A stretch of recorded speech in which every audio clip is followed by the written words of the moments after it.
வணக்கம், welcome back to our channel back to village. இன்னைக்கு நம்ம பார்க்க போகிறது பப்பட் சாட். அதுக்கு தேவையான பொருள் என்னென்னு பார்த்துடலாம். பொடியாக கட் பண்ணி வச்சிருக்க வெங்காயம், பொடியாக கட் பண்ணி வச்சிருக்க தக்காளி பழம், அப்புறம் மல்லி இலை, அப்பளம், மிக்சர் இல்லைன்னா ஓமப்பொடி எடுத்துக்கோங்க. வெள்ளரிக்காய் பொடியாக கட் பண்ணி வச்சிருக்கேன். இது ஆப்ஷனலாக தேவைப்பட்டால் யூஸ் பண்ணிக்கலாம். ஒரு அரை எலுமிச்சம்பழம், பொடி உப்பு, பெப்பர் பவுடர், சாட் மசாலா. சாட் மசாலா எந்த பிராண்ட் வேணுமோ நீங்கள் எடுத்துக்கலாம். இப்போ எப்படி செய்யறதுன்னு பார்க்கலாம். ஒரு பவுல் எடுத்துக்கோங்க. இந்த மாதிரி அதில் கட் பண்ணி வச்சிருக்க வெங்காயம் ஆட் பண்ணிக்கலாம்.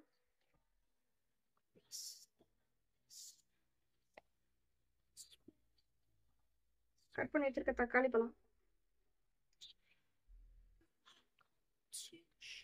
வெள்ளரிக்காய் இதெல்லாம் சேர்த்து நல்லா கலந்துக்கோங்க. தேவையான அளவு உப்பு,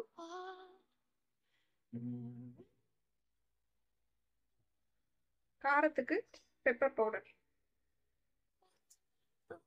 நீங்க வேணும்னா பச்சை மிளகா கூட கட் பண்ணி போட்டுக்கலாம். அப்புறம் கொஞ்சமா சாட் மசாலா. இது சாட்டுங்கிறதுனால நான் சாட் மசாலா கொஞ்சமா யூஸ் பண்றேன்.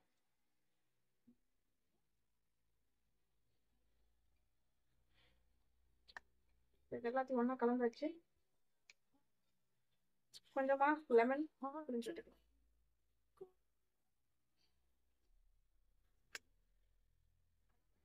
கட் பண்ணி வச்சிருக்க மல்லி இலை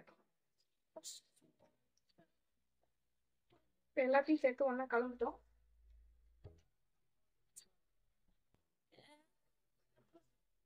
இப்போ அப்பளத்தை ஃப்ரை பண்ணி வைக்க போகிறோம். ஆயிலில் இல்லை, அடுப்பில் வச்சு சுட்டு எடுக்க போகிறோம். அது எப்படின்னு உங்களுக்கு காட்டுறேன். அடுப்பை பற்ற வச்சுக்கோங்க.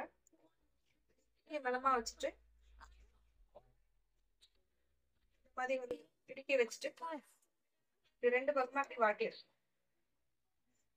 பார்த்து அப்படி விட்டீங்கன்னா கரிச்சிடும்.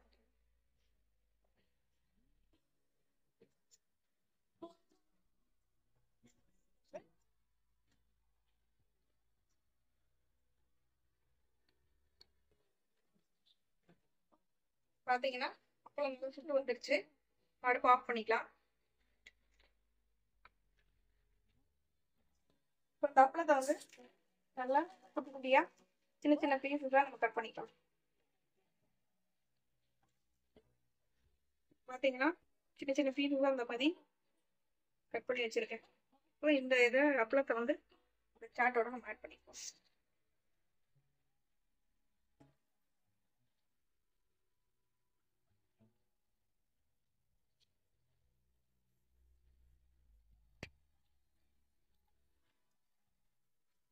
குட்டி குட்டி பீஸஸாக நறுக்கி போட்டுக்கோங்க. பெரிய பீஸாக இருந்தால் அப்படி அப்பளத்தை அப்படி இந்த மாதிரி எடுத்து கூட நீங்கள் சாப்பிட்டுக்க முடியும். அதோட கொஞ்சமா இந்த மிக்சர் ஆட் பண்ணிக்கலாம்.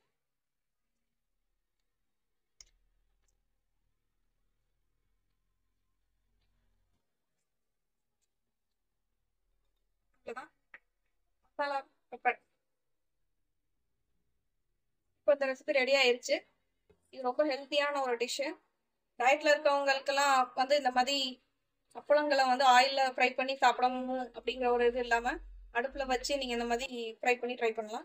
ரொம்ப ஹெல்த்தியான டிஷ்ஷு. குழந்தைங்களுக்கு நீங்கள் கொடுத்து பாருங்கள். ஈவினிங் டைம் குயிக்காக ரொம்ப சீக்கிரமாக செஞ்சு முடிச்சிடலாம்.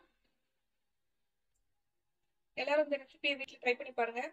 இந்த ரெசிபி உங்களுக்கு பிடிச்சிருந்தா லைக் பண்ணுங்கள், கமெண்ட் பாக்ஸில் கமெண்ட் பண்ணுங்கள், ஷேர் பண்ணுங்கள். மறக்காமல் எங்கள் சேனலை சப்ஸ்கிரைப் பண்ணுங்கள். உணவே மருந்து. வாழ்க வளமுடன்.